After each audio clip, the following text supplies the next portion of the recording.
Welcome to Nature Calls, Conversations from the Hudson Valley. Our team's goal is to present science-based information about gardening and all things nature in New York's Hudson Valley. Our hosts are Master Gardener volunteers for the Cornell Cooperative Extension of Columbia and Greene Counties, midpoint along the Hudson River Valley. So if you're interested in gardening or nature or just nuggets of information about what's happening outside your door, listen in and enjoy the conversation. Whatever the season, we'll always have something to talk about.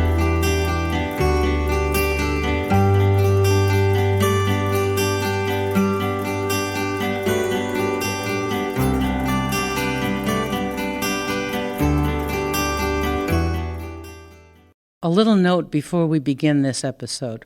We pulled this interview from our radio archives from before the COVID era, when our precursor, Digging In with Master Gardeners, was a radio show on station WGXC 90.7 FM.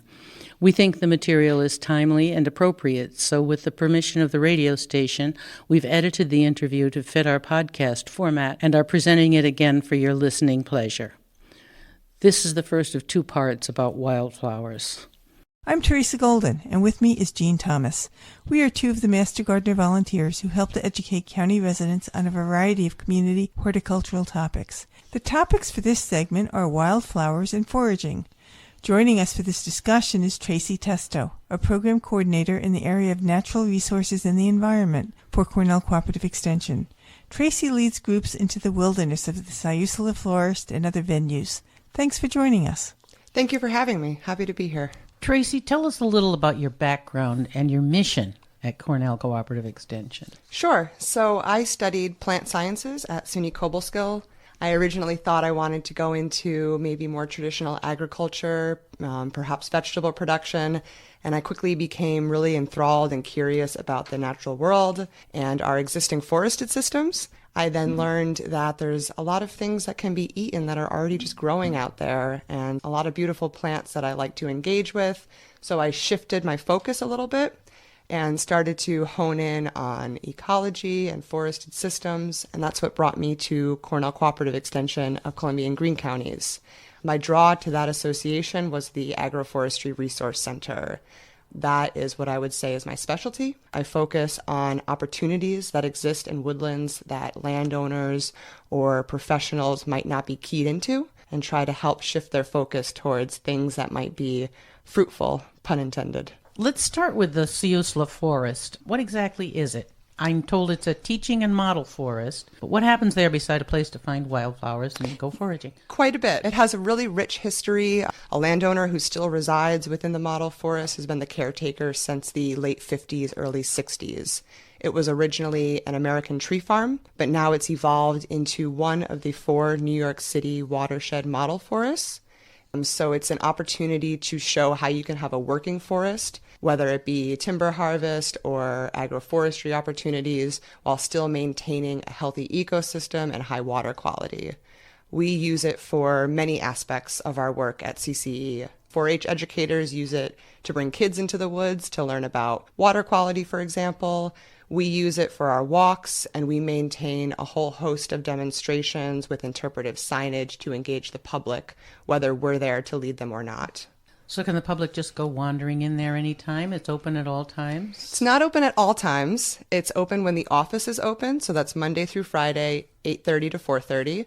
But we do encourage the public to come use it at their will. A lot of people don't realize that it's open to the public. We heavily maintain trails for accessibility. There's even handicap access down to the first set of ponds in the beginning of the forest. So it's a giant classroom. It's a giant classroom, okay. Yes, and there's a lot to learn there. So let's talk about wildflowers. What do we need to know if you'd like to learn how to identify them? So a lot of people think that you really need to understand the full biology of wildflowers before you can really, say, key them out or figure out what's what. But there's actually just a few really simple steps that one can use to learn how to identify them. That's looking at the petals, the number of them, whether or not the flower is symmetrical or not. So that would be a regular or an irregular flower. And that's like a great first step to identifying what the plant is. Next steps are looking at the arrangement of the leaves on the plant. So whether or not they're opposite one another on a stem, alternate, or whorled, meaning just a circle of flowers kind of at the base of the plant. And then that third step would be looking at the edges or margins of the leaf to see if they're entire or toothed or lobed. And that's a system from a resource that I like to utilize that makes it very approachable to learn what's what. And that's a key that you use? What's the name of it? That is Lawrence Newcomb's Wildflower Guide. All right. What are the most favorite and popular wildflowers? People are generally drawn to the showy ones. Something that comes to mind is a pink lady slipper, for example. It's a very big, bright, almost gaudy looking flower, and people just love it. Something that I try to do during my classes is draw people's attention towards maybe the smaller, more inconspicuous flowers that you would perhaps walk over and not even realize are there. Like some of the little tiny orchids? Like some of the really tiny orchids, even some that maybe aren't thought to be native plants but are naturalized, ones that just exist here and have adapted to our environment. Like creeping thyme is just a beautiful flower if you really look at it closely, and people don't really recognize that maybe as a wildflower. So non-native but not invasive are still wildflowers. I think people generally consider the class of either native or invasive, but there's a whole gray area in between of these introduced or naturalized plants that have been here for quite some time. In some cases, we're not exactly certain when they arrived, but they're here and they coexist in our environment in a happy way, not an aggressive way like the invasives would, and they're often quite useful in many regards. It only makes sense that wildflowers are seasonal. I have a question about a category I hear referenced. What is an ephemeral, and are they only spring flowers, or are there other seasons to see them? That's a good question. That kind of is a draw for many people to look for those ephemeral flowers, and the word itself just means short-lived. So ephemeral is generally tied to those spring ephemeral plants, where literally the plant, flowers, leaves, and all are only able to be observed during that short spring window. I don't believe there's any other plants that arise throughout the other seasons that can truly be regarded as an ephemeral. Hepatica is a good example of a beautiful spring wildflower that sometimes is mistakenly integrated into that category of ephemerals when in fact the leaves stay present all year long. So if you're sticking with the true definition, it's not actually an ephemeral plant. So what's the name of a true ephemeral? Dutchman's breeches is a great example for a true ephemeral. It comes and then it goes, and it's not to be seen again until spring of the next year. What do people learn when they take your classes and go on your field trips? And how do they sign up, and how often do you have them? With the wildflower walks, we generally do that once a year in midsummer.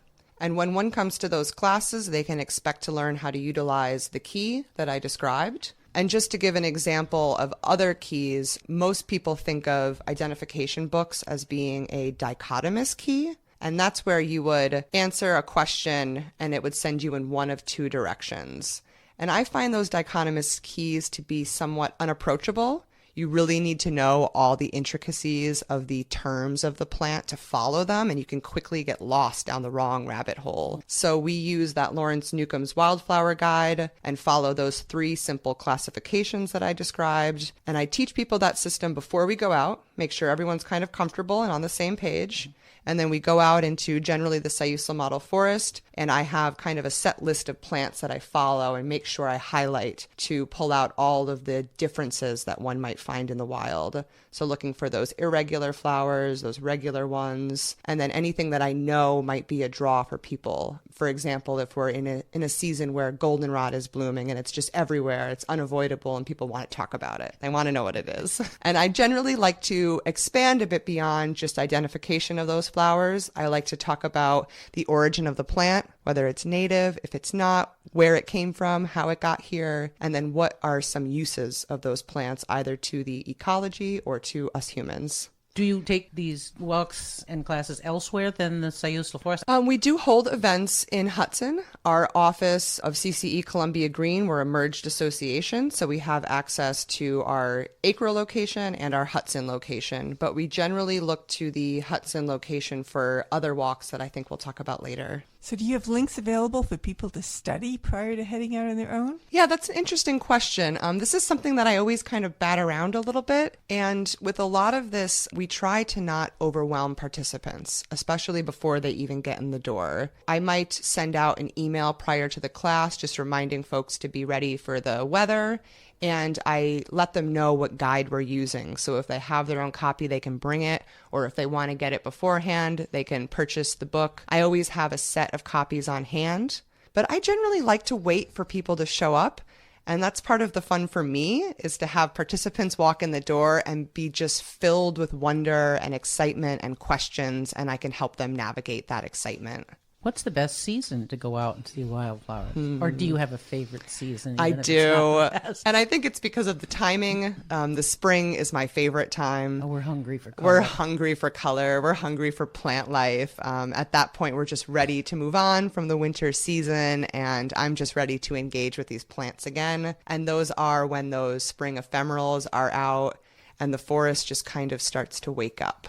What's the rarest flower you've ever found? I found that to be a tough question. I batted this around a little bit. We have one really interesting plant in the Siuslaw Forest, and I've never seen it anywhere else. It's a green fringed orchid, also called a ragged fringed orchid. It's very elusive. It shows up in our fields in the front of the forest and sometimes around the ponds. And it seems to be in a different place every year. And it blends right in with the tall grasses. So I walk by it day by day. And then, every once in a while I look down and I'm like, aha, there you are. This beautiful plant. It has a tall stem, maybe about 2 or 3 feet. And it's just covered with whorls of these green, kind of ragged looking orchid blooms. So I find that one to be really interesting. It's not listed as a rare plant in New York State, but it is a vulnerable plant in New York. Something else that I think about when I think about rare plants are plants that people seek to find or would like to experience. And that always makes me think of American ginseng, Panax cinquefolius. That is one of my favorite plants, mainly because of its ties to our culture and its agroforestry uses. That plant was nearly extirpated or removed from New York State and much of the Northeast because it's so valuable, so sought after. So it's quite uncommon to stumble upon a wild plant, let alone a wild population. And in my years of wildflower hunting, I've seen some really impressive old populations of wild ginseng. And I think that's maybe one of my favorite experiences to have. Now, that's a whole issue with the ginseng because there's pirates and hunters and thieves. Poachers, and you got it. All the drama. So when you find a stand, do you kind of keep it a secret? Totally keep it a secret. Isn't I don't tell something? anyone. That plant is, in fact, it's internationally protected by CITES, the Convention of International Trade and Endangered Flora and Fauna, because it's so valuable, so sought after, particularly in the Catskill region. So on an annual basis, we do hold a workshop specifically on this plant because there's so much to talk about. And that happens every year in September with Bob Bifus, also known as Mr. Ginseng. He covers all of the ins and outs of that plant. And we do it in September because that's when we're entering into what's called hunting season for ginseng. Okay, so now ginseng is endangered, and if I have it in my yard, should I just go out and dig it up and bring it in closer so that it can be safe? Or if I find rare stuff out in the woods, can I just bring them in and tuck them in a nice place in my house? That's a hard no, Jean. Don't do that. All righty. Many of these plants that we're talking about, these spring ephemerals or ginseng, a lot of things that are sought after, they're quite finicky. They have a whole list of preferences and needs, and they're growing where they're growing for a reason because of what's there for them. So moving them would probably result in their death. So leave them where they are, maybe jot down where they are, and just go back and visit them. Even if it's a really big clump? Even if it's a really big, most places where you are, it would probably be illegal to do that. Like, for example, on state land, it's generally illegal to dig things up and take them home and then replant them. Okay, we've been talking a lot on our other segments of the show about invasive plants, invasive insects, invasive diseases. How much do invasive plants threaten our native wildflower population? And what observations have you made about climate change? That's another big threat. Both of those are huge threats to consider. Invasive plants have a tendency to outcompete That's one of the reasons why they're categorized as invasive. They will generally extend their seasons beyond the growing seasons of our native plants. For example, in the spring, some of the first plants you'll see really kind of putting their foliage out are those invasives like honeysuckle or multiflora rose. So they're getting a jump start, and they're putting out their leaves, and they're kind of shading out and taking over the habitat or the environment of our native plants. Our native plants will often go dormant when that happens. So if you mitigate the impacts of those invasive species, generally through removing them, those native plants tend to bounce back. We do see that if you are revisiting those areas that you're working to restore, you'll get those native plants kind of back. But if you wait too long, they'll peter out and kind of go away. And then with climate change, that's another huge impact. We're generally thinking about the shifts of temperature and the way we're receiving precipitation. So we're getting more extremes of temperatures, colder winters, hotter summers. And with precipitation, we're getting longer periods of drought. And then when the rain comes, it comes heavier, more intensely, and results in kind of this flooding effect. So these plants that have evolved here and are used to what the climate usually offers maybe aren't getting that anymore. I think the droughts, those periods of dryness, are what can really impact our wildflowers. That can cause them to go dormant.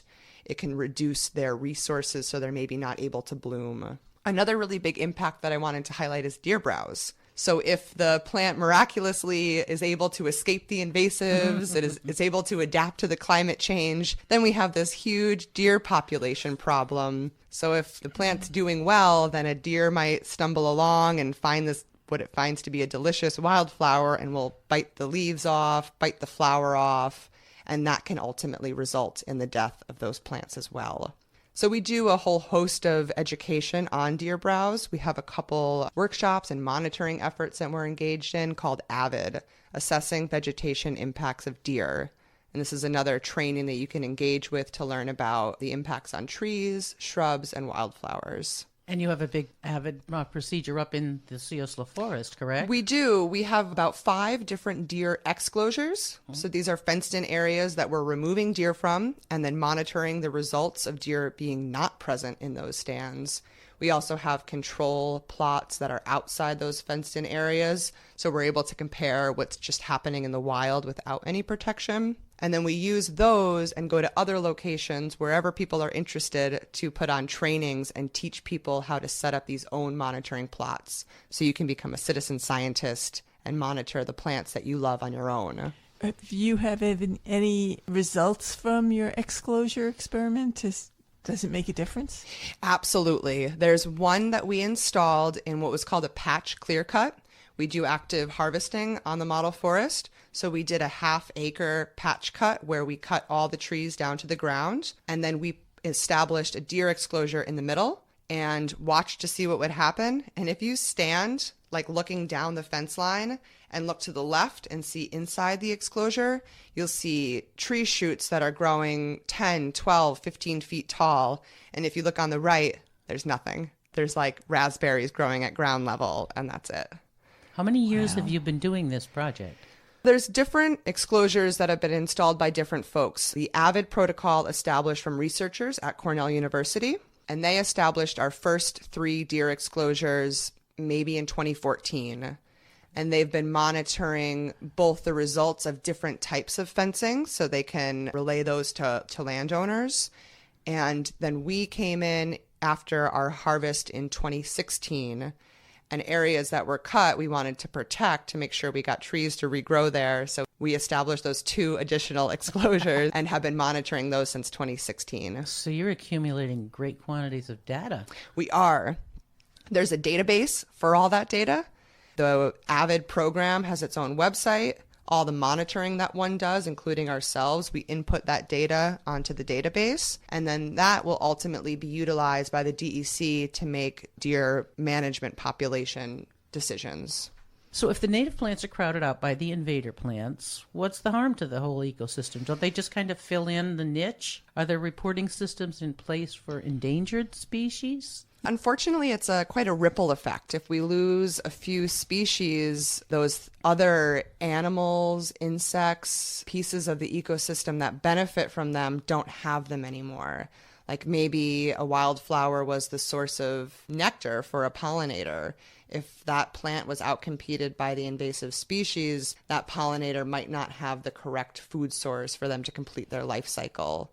So the invasive species not only outcompete what we would like to have here, what's evolved to be here, what we need to be here, but they do not fill the void that those plants served. Okay, so that's why in the pine bush in Albany, everything is geared to the fire culture and saving the Carner blue, which is a really boring-looking little blue butterfly. I think it's cute. It's cute, but it's not nearly as dramatic as the monarch. Yeah. So if you're interested in monitoring and helping out to relay this information to state agencies, there's a great application called IMAP Invasive. And you can use that to identify where populations of invasive species exist. And that's all relayed to the Natural Heritage Program, which is an arm of the DEC, and they can use that information to make management decisions. And okay, now there's another one that we've used called iNaturalist for ID, which I think can give you some of that information as well. It doesn't monitor. It doesn't monitor, but iNaturalist is perhaps one of the only identification apps that I would recommend for folks to use. Okay. I generally think that the identification apps take a little bit of the fun and skill out of plant ID, but I understand that sometimes when you're new to the topic or looking to become involved, it's a great way to get people started. That one is very accurate, and it has a host of people who review pictures that you take and submit to make sure your identification is correct. And you can use that towards invasives, towards any plants, or towards endangered plants to record where they are. Our next episode is a conclusion of this interview about foraging.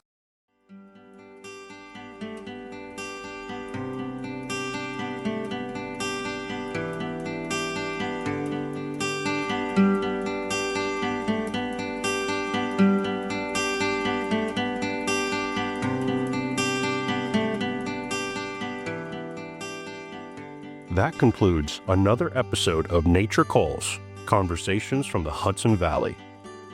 We would like to thank Xander Powers and Devin Connolly from the Cornell Cooperative Extension of Columbia and Greene Counties for production support.